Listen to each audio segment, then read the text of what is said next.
Success at last, albeit overdue and underwhelming. Head to the war room for an update on the situation. Perhaps there is a shred of hope after all.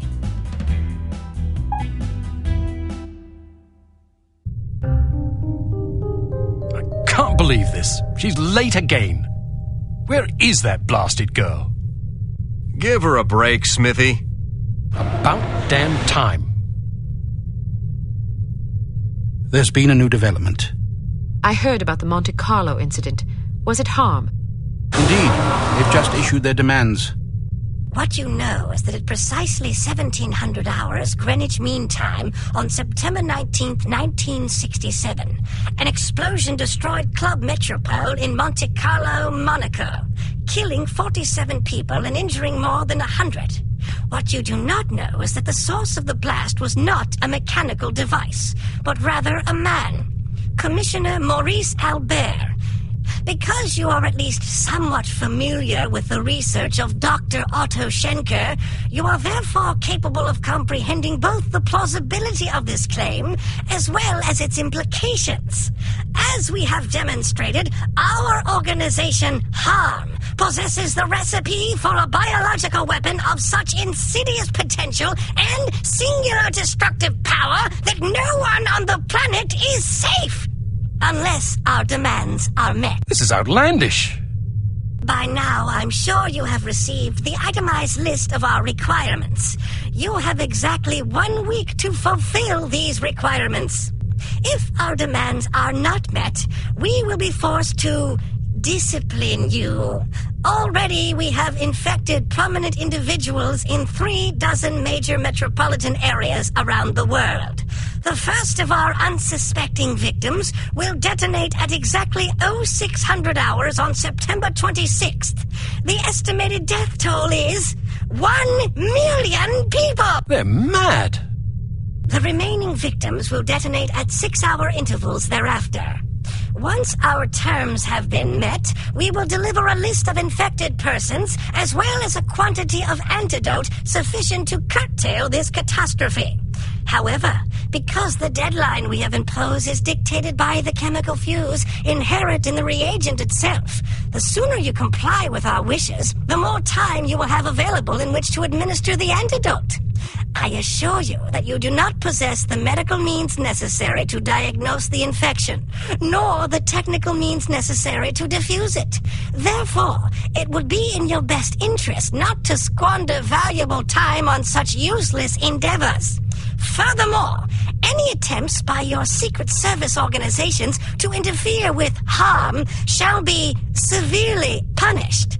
That is all. A puppet? Don't be fooled by the messenger. This situation is extremely grave. They certainly expect us to swallow a lot of maybes. Maybe they're telling the truth about Monte Carlo. Maybe the consequences would be as dire as they predict. Maybe there's an antidote. Maybe they'll fulfill their end of the bargain. I tend to agree with you, Agent Archer. But for the time being, I suggest we take them at their word. The word of a puppet? What are their demands? Mr. Smith? £50 million sterling, the continent of Australia, and an internationally recognized holiday to be known as Praise Be to Harm Day. I don't see the point. Presumably it is to praise harm. Not in the holiday. In their demands. It's obvious we aren't capable of fulfilling them. Harm must want us to forfeit. Nonsense. They may be madmen, but we have to presume they aren't completely irrational. Why even issue demands if their sole purpose were to cause destruction and chaos? Perhaps they expect a partial capitulation. That way they can get what they really want, the £50 million sterling. But they can also justify punishing us when we come up short on their other demands. It's obvious from the way they go on about their secret weapon that they're just itching to use it again. You hardly have the experience necessary to support such speculations. Archer may be onto something. In any case, Harm's motives are irrelevant. Our goal is to stop them completely. No capitulation, no compromise. What about their warning? Once again, we must take them at their word. It is therefore imperative that we act swiftly and decisively. Our objectives are clear. We must obtain the list of infected individuals. We must get our hands on the antidote, and we must recover Dr. Schenker. And Volkov? He's only a threat if he knows what we're up to. If our theories are correct about Agent Lowry, Volkov shouldn't be much of a concern. What if your theories aren't correct? Then may God help us all. I hope we can come up with a better plan than that. What about the information we got off the ship? Well, the containers you photographed weren't accounted for on the shipping manifest, which comes as little surprise. However, much of the cargo aboard the freighter was on its way to a chemical plant in southern England. Not much to go on.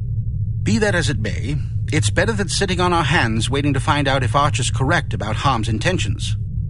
And the captain's log? Useless. Shite. Tell us about this chemical plant. It's owned by Dumas Industrial Enterprises. Dumas? As in Baron Archibald Dumas? What do you know about him?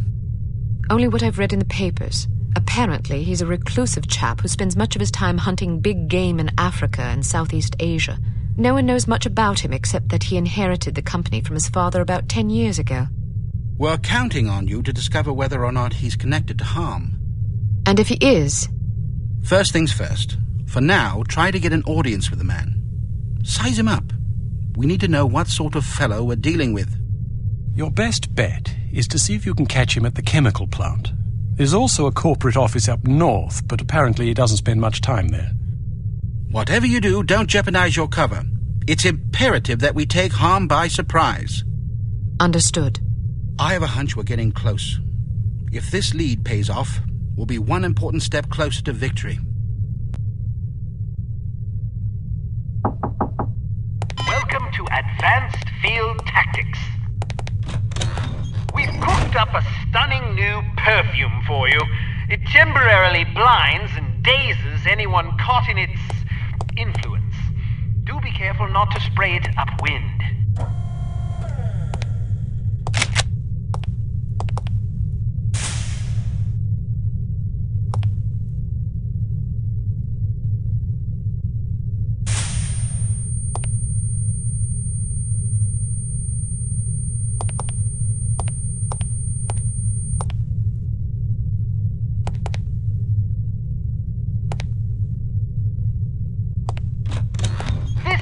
Fellow is one of our most refined inventions, the P421 Canine Persuader. Just start it up with this convenient pull cord and set it on the ground. Using sophisticated olfactory sensors, the P421 will seek out the nearest dog within its range and release a cloud of pheromone gas designed to enamor canines of either sex. Quite useful for incapacitating bothersome guard dogs. Use your robotic poodle to distract the guard dog.